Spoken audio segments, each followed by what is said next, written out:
आपण पाहत आहात महाड तालुक्यातील लोकप्रिय न्यूज चॅनल माझे महाड।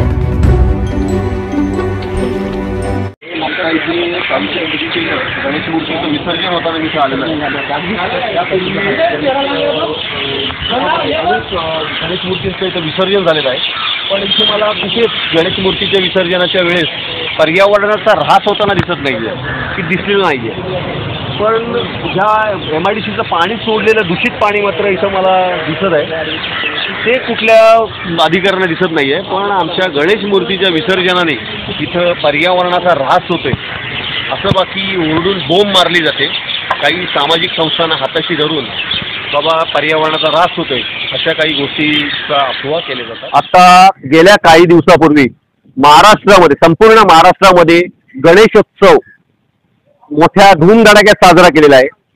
या गणेशोत्सवाच्या काळामध्ये आपल्या महाड नगरीमध्ये महाड नगर परिषदेकडून या ज्या गणेश मूर्त्या आहेत या विसर्जित करण्यासाठी नदीमध्ये न विसर्जित करता या आमच्या कृत्रिम तलावामध्ये करावे असे आवाहन केले होते। या नदीमध्ये गेले अनेक वर्ष MIDCचे सांडपाणी, केमिकल युक्त पाणी राजरोसपणे सोडलं जाते। हे पाणी एवढं दूषित होतंय की इथल्या वासानी नागरिकांना त्रास होतोय।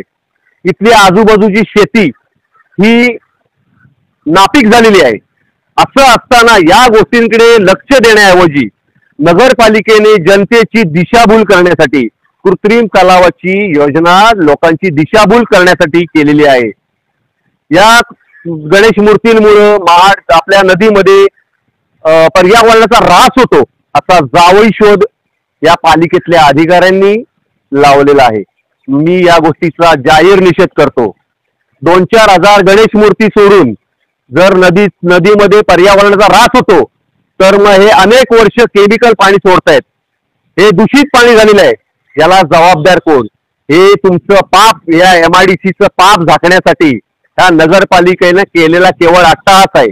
एवढंच नाही तर या कृत्रिम तलावातून सुद्धा या आमच्या सणांच्या नावाखाली नगरपालिकेचा पैसा कुठल्या ना कुठल्या मार्गाने खिशात टाकण्याचं काम हे पालिकेचे अधिकारी करत आहेत। हे अलीबाबा आणि 40 चोर आहेत। हे अलीबाबा आणि 40 चोर आहेत।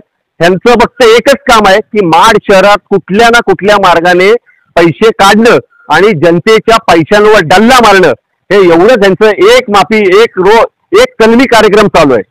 माझी पालिकेच्या अधिकाऱ्यांना नम्र विनंती आहे, पुढच्या गणेशोत्सव काळापर्यंत या नदीत सोडण्यात येणार दूषित पाणी, केमिकल जर बंद नाही केलं आणि पुढल्या वर्षी सुद्धा कृत्रिम तलाव जर तुम्ही निर्माण करून त्यामध्ये गणेश मूर्ती विसर्जित करण्याचं आवाहन केलं तर त्याच तुम्हाला कृत्रिम तलावामध्ये मी बुडवल्याशिवाय राहणार नाही।